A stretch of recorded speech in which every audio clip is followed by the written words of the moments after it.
Linking your bank account to your Vrbo account is essential for receiving payments for your rental property. Follow these steps to ensure a smooth connection. Step 1. Log into your Vrbo account. Visit the Vrbo website and log into your account using your email and password. Make sure you have access to the account you want to link to your bank. Step 2. Navigate to account setting. Once logged in, go to your account settings. This is usually found in the upper right corner of the page, often represented by your profile icon or name. Step 3. Select payment information. In the account settings menu, look for the option labeled payment information or payout preferences. Click on this option to proceed to the payment setup. Step 4. Add your bank account details. Follow the prompts to enter your bank account information. This typically includes your bank name, account number, and routing number.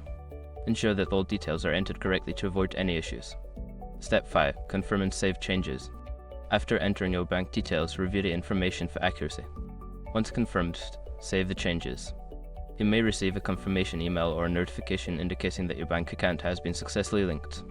By following these steps, you can easily link your bank account to your Vrbo account, allowing for seamless transactions.